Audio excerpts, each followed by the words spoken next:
tidak ada yang kebal di pemerintahan Prabowo Subianto.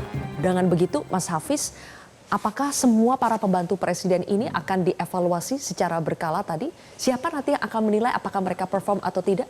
Nah, yang pasti sekarang agak berbeda, Bang. Jadi kalau secara nomenklatur pemerintahan kenegaraan memang tugas abang-abang di DPR nanti untuk mengawasi pemerintahan. Tapi di internal pasti dibikin sistem. Apalagi ada beberapa kementerian yang sekarang langsung di bawah presiden. Jadi presiden sendiri juga bertindak sebagai Menko ini. Jadi dia langsung memandorkan tukang-tukang ini. Ada Mensesnek yang terkait dengan kepresidenan langsung ada Mensesnek di situ. Seskap juga sekarang di bawah Mensesnek. Kementerian Keuangan, jadi perbendaharaan negara langsung di bawah presiden juga. Lalu ada Menpan RB, jadi birokrasi yang Bang Nurdin bilang sampaikan tadi juga langsung di bawah presiden. Terus satu lagi Bappenas, jadi dari perencanaan, pengeluaran, kepresidenan sampai itu di bawah presiden semua.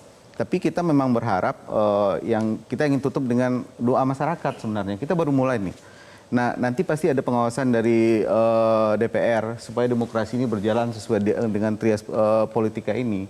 Nah, tapi kalau misalkan jaminan, saya percaya masyarakat yang menonton ini percaya Pak Prabowo karena dia the man of consistency. Jadi apa yang dibicarakan Pak Prabowo dari tahun 2008, 2009 ketika pertama kali menginjakan kakinya di politik praktis, itu nggak berubah, Bang, sampai sekarang. Tentang kedaulatan pangan, kedaulatan energi, tentang bagaimana membantu masyarakat miskin. Menutup kebocoran anggaran, semuanya konsisten. Salah satu yang mau saya sampaikan di akhir adalah fokus Presiden Prabowo. Kalau kita tarik garis merahnya itu adalah investasi masa depan dalam bentuk pembangunan SDM. Ini agak berbeda dengan yang sebelumnya. Kalau infrastruktur, kita mungkin selesai bangunannya kita langsung bisa gunakan. Tapi kalau investasi SDM, satu generasi baru kelihatan kalau kita akan menjadi negara maju. Jadi ini bukan buat Pak Prabowo.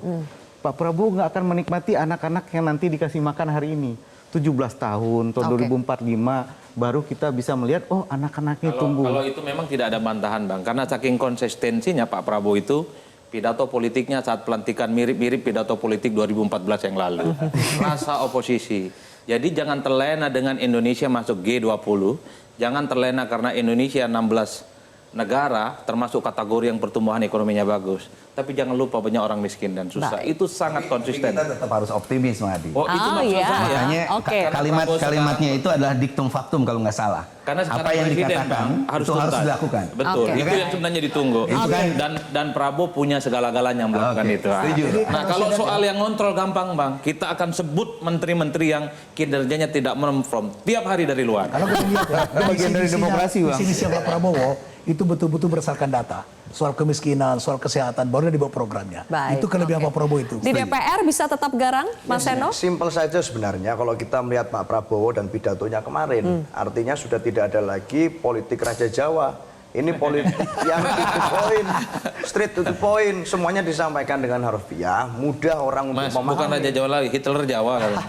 Artinya nggak ada lagi politik simbol yang di depan dan belakang berbeda. Ini artinya menuntut satunya kata dan perbuatan. Ada intimidasi kepada menteri, kata Mas Adi tadi, yes. Untungnya intimidasi itu tidak kepada kami di PDI Perjuangan. Karena tidak ada di kader kami yang berKTA PDI Perjuangan yang ada dalam kabinetnya Pak Prabowo. Bahwa tanggung jawab itu juga ada di kami, ya Mbak. Kami berada di DPR hari ini dan tugas kami adalah untuk memastikan agar mekanisme kontrol itu terjadi dengan baik.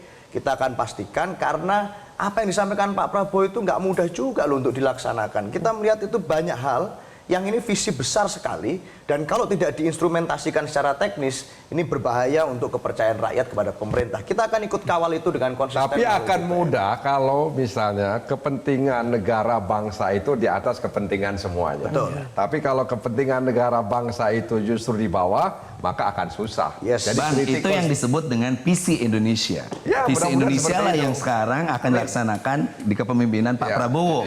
Jangan membawa visi misi apapun kecuali visi Indonesia. Makanya namanya kabinetnya merah putih. Nah, seluruh menteri merah itu artinya berani, putih itu artinya suci ya. Itu pertanda bahwa seluruh menteri ketika dia di kabinet dan melaksanakan program visi misi Pak Prabowo tidak ada lagi partai. Iya, ya. Berarti merah putih dadaku. Merah putih dadaku, merah putih pengabdianku. Enggak, saya khawatir menteri ini merasa so asik dengan Pak Prabowo. Mungkin merasa teman, merasa punya investasi terkait dengan kemenangan. Jadi sekalipun kerjanya nggak bagus, nggak bakal kena reshuffle. Saya khawatir di situ karena persoalan menteri ini bukan soal kapasitas dan tidak. kompetensi, tapi Kekhawatiran investasi. Makanya kita berharap ketika Prabowo mengatakan jangan ada yang kebal, cocok itu barang. Kalau tidak tahu siapa yang harus diganti, biarlah kita selama 5 tahun ke depan akan nyebut satu persatu siapa yang layak diganti oleh Pak Prabowo sebagai presiden. Kan mereka punya medsos semua, Bang. Semua menteri, wakil menteri, yang kepala-kepala bagian mereka punya staf.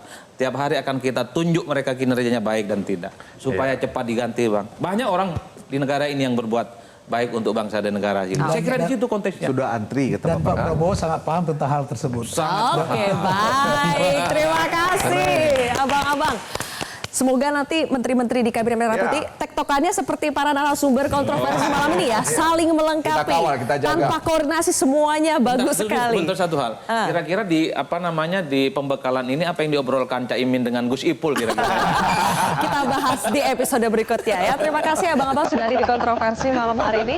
Pemirsa, kabinet besar tentu harus menghasilkan sesuatu yang besar, sebesar harapan yang digantungkan masyarakat kepada pemimpinnya. Selamat bekerja, Kabinet Merah Putih. Saya Zilvia Iskandar pamit undur diri. Sampai jumpa di kontroversi berikutnya.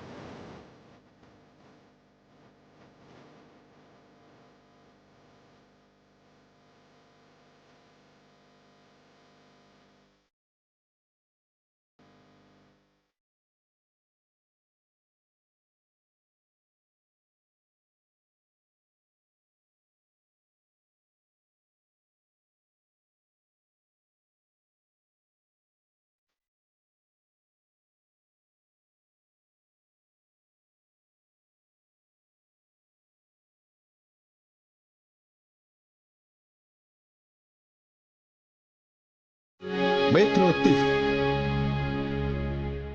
Jelajahi cara baru mendapatkan informasi. Download Metro TV Extend sekarang.